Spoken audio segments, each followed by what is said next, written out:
Hello and welcome to Overdrive. I am Sonet. The Carens is Kia's three-row offering rivaling the likes of the Hyundai Alcazar, and for some it's even a more premium upgrade from the XL6 and even the Toyota Innova Krista. So we are here to tell you more about this vehicle. This is the new Kia Carens. Now it's based on the same three-row platform that was co-developed by Hyundai and Kia that gave us the Alcazar. But unlike that SUV crossover, this is a recreational vehicle or RV. The Carens takes a fresh design approach compared to what we've seen from Kia India so far. They're calling it the Opposites United design philosophy, which, like the Alcazar, places the headlight in the bumper.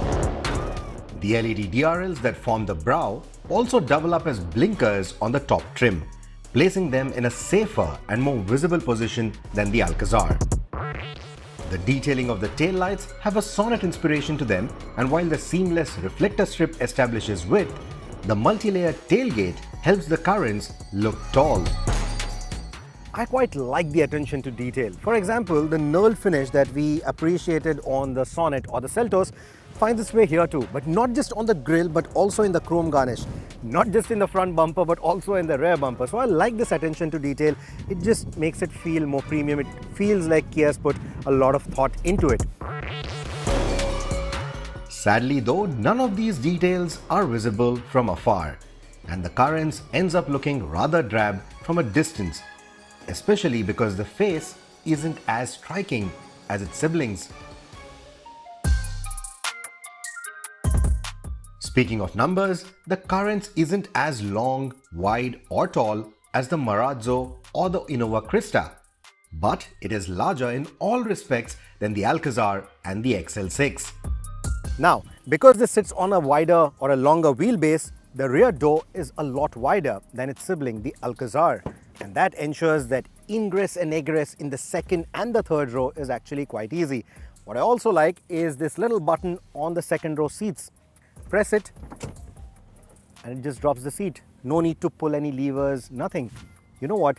Some of the more luxury-oriented Germans with 3 rows don't come with a feature like this. Apart from the wide door aperture, the floor is not too tall, not too low. So getting in and out is going to be an easy affair for kids, for older people, for people with knee or back issues. It shouldn't be that much of a problem. What you see here is the 6-seater layout, which means you get these 2 captain seats in the middle row. You also get a 7-seater layout where you get a flat bench in the middle row. That has a 40-60 split. Now, in terms of these captain seats, they're not the same size as the captain seats that you have in the front row, which means that the shoulder support is fine for me at 5'8", but for taller people, it could be a problem. Similarly, the headroom could be a problem for taller people. However, they have scooped out a little bit more space so that the second row occupants can get a slightly generous headroom, while the third row occupants will not feel claustrophobic. But I know what you're thinking. The Alcazar has a panoramic sunroof. Where's the panoramic sunroof on this car?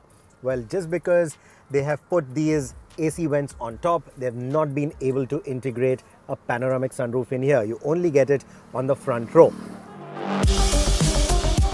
The Carens gets the same utility tray on the back of the passenger seat as the Alcazar. But behind the driver's seat, you get an air purifier instead, which is the largest that we've seen from the Koreans so far, considering the size of this cabin. Now, usually I don't like getting into the third row of these cars, but honestly, it's not so bad in here. The Carens has really sort of surprised me pleasantly. You see, you don't have to sit in much of a knees up position. Now, you can adjust the recline and the reach for this seat to an extent, but the knee room is actually quite good. The foot space is actually quite good too. And I'm an adult, I'm not a kid. Kids are going to have a much more comfortable time in here. What I also like is that the seat back can be reclined. This one, for example, has been reclined by 33 degrees. That's the limit that you can take it to, while mine is a little bit more upright, and this is how I like it. But if you really want to just have that laid back drive in here, you can do that as well. You get those similar AC vents like we saw in the second row, so they can be adjusted for the diffused flow, etc. And you also have a cup holder. You also have a USB-C charging port here, one on this side, one cup holder this side. So overall, it's actually not a bad place to be in. With the 3 rows up, the boot space is a scanty 216 litres, but since there is no panoramic roof, You could invest in a roof rack if you are going to go on road trips with a full house very often. The flat-bottom steering wheel looks great, but somehow its position always seems lower for your seating height, and that can feel awkward to some drivers. The front seats are the most comfortable in this cabin, but all the adjustments are mechanical. On the top of the line models, you get a 10.25-inch infotainment. You also get a fully digital instrumentation. On the lower models, you still get a fully digital instrumentation, though it's smaller in size. Similarly, the infotainment is also smaller in size. While ISOFIX mounts are standard, so are these safety systems across all the trims. Well, will the Kia Carens make a dent in the MPV space with its premium and stylish appointments? Only time will tell. We'll take a very quick break here on the show, but coming up, we'll tell you more about the engine and performance of this SUV. Welcome back here with us on Overdrive. Now, the Carens comes with a host of engine options that you'd expect from a Kia SUV. We've driven the 1.4-litre turbo petrol variant. Here's all you need to know about it.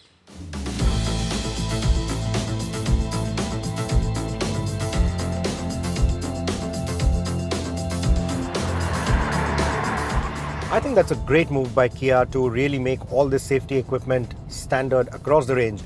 So you see, even if the crash test agencies want to pick out an under-equipped variant for their crash tests, they can't. Neither can you. So that's good news for the family. One other safety feature that we've not been able to put to the test on this particular first drive is the hill descent control. But I'm glad that this car gets a hill descent control. They are calling it a recreational vehicle. It doesn't really have all-wheel drive, or it doesn't even have the different terrain modes, the kind that we saw in the Seltos. But if you were to take it to, say, a slightly trickier terrain, and if you were to encounter a downhill patch, especially something that is gravelly or on loose terrain, there the hill descent control might just come in handy if you are, feeling a little scared or a little unnerved about carrying an entire family downhill on a slippery surface. So I think that is where the hill descent control will come in handy, and I'm glad that they've included it on this car. Building further on the safety aspect, you get all 4 disc brakes as standard, and I really like the tuning of the brakes on this. The brake pedal feel is quite good. The brake pedal feel is progressive. It's not too grabby, whether you're braking at high speeds on the highway or simply using the brakes at city speeds. It feels nice and progressive. It's very easy to get used to.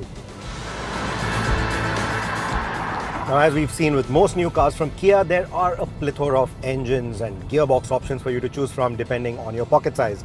But unlike the Alcazar, which uses the 2-litre new engine from the Elantra, the 2-litre petrol engine, this one continues to use the same 1.4-litre turbocharged direct injection petrol engine that we've seen in the Creta, in the Seltos.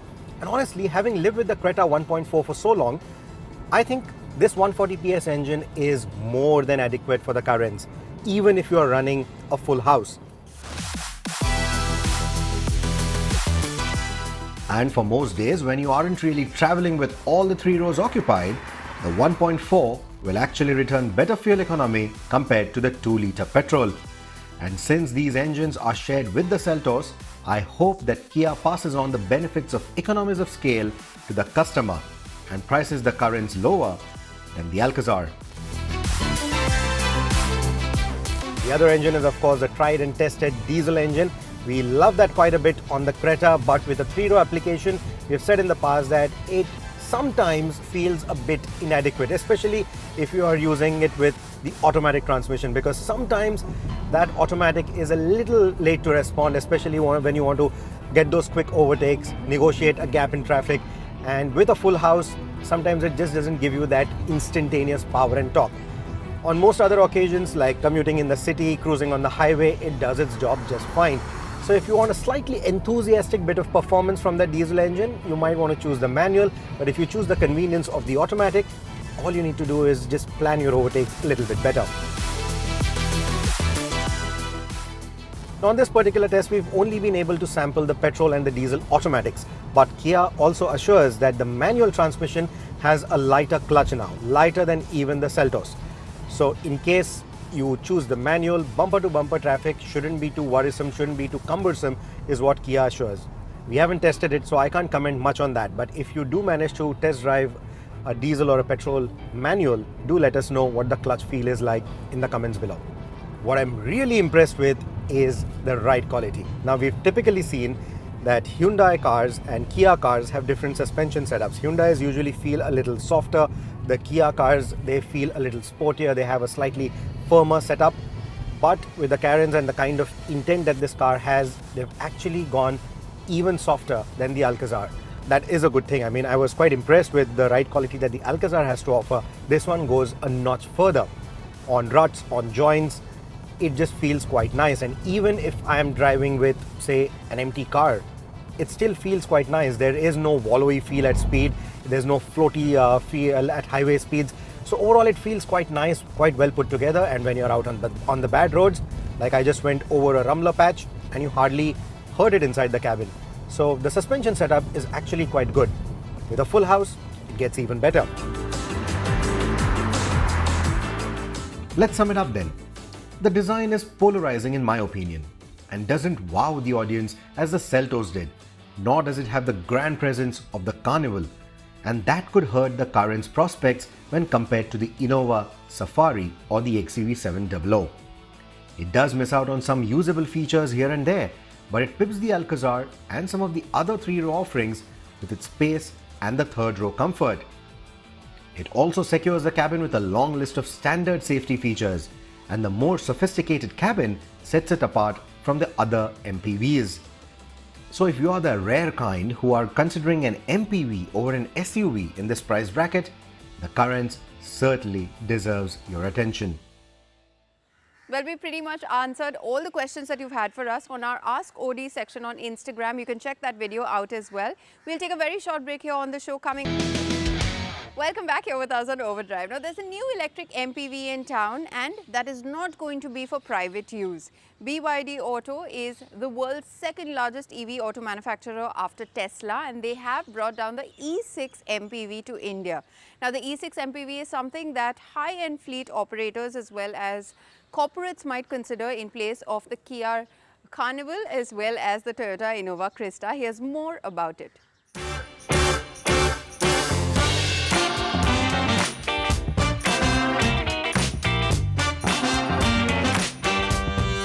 Out of the steady stream of new car launches that we've seen in the past few months, one of the more unexpected ones has been of the BYD E6.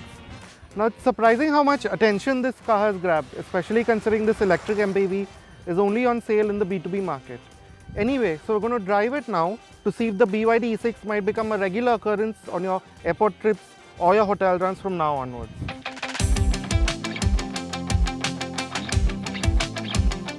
First founded in 1995, BYD began life as a battery maker in its Chinese home market.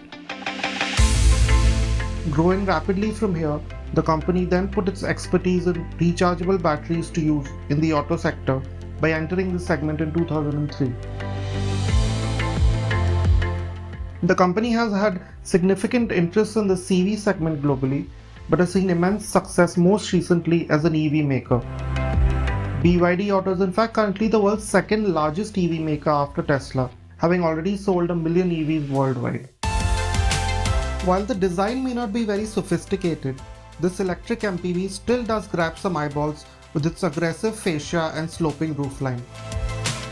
The punch central panel and the large swept-back headlamps are some of the most striking details, as are the deep-set triangular bumper elements. But we would have liked to have seen maybe nicer alloy wheels and some better quality for the paint.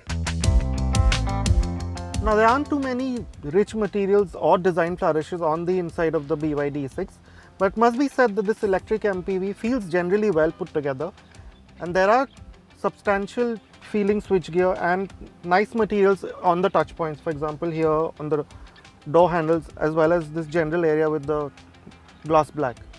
We would have liked the plastics to have been of a slightly higher grade given the price point, but otherwise there's really not much to complain about here.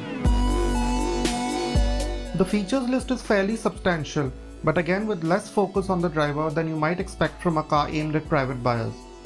That said, with driver comfort playing a big part in boosting turnaround times in this segment, you get height adjustable front seats and a tilt and telescopic adjustment for the steering wheel. There's no cruise control, but you do get a large 10.1-inch touchscreen that can be rotated from a portrait to a landscape orientation. There's no Android Auto or Apple CarPlay. This unit is essentially a tab that also controls the car's functions, but you can access the internet and download apps from the Play Store like YouTube, Maps and Spotify. There's even a video playback function, among other things. The system is high on functionality, but we would have liked a brighter display and more intuitive fonts and menus. Other feature highlights are the single-zone climate control, LED interior lighting and control MID flanked by some clean dials.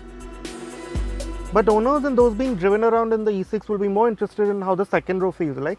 And here, while you do sort of climb into the cabin and are sat in a bit of a knees-up position, given that the battery is underneath the floor here, you will notice that the seats themselves are large and comfortable, very supportive, and you have these big large windows, so the sense of space on offer here is immense.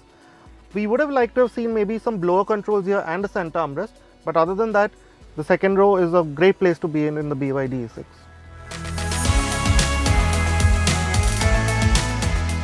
The E6 uses BYD's proprietary Blade battery technology, which seems to give it a distinct edge over most EVs we've driven so far. The BYD employs a lithium iron phosphate battery, a variation of lithium ion technology that has some limitations in terms of energy density and operational voltages, but works well for commuter vehicles such as this one, with its longevity and stable performance. Aside from the regular AC and DC charging, another unique option, again aimed at fleet buyers, is a 40 kilowatt AC fast charger which can be installed in parking locations. This unit charges the E6 in 2 hours, helping turnaround times.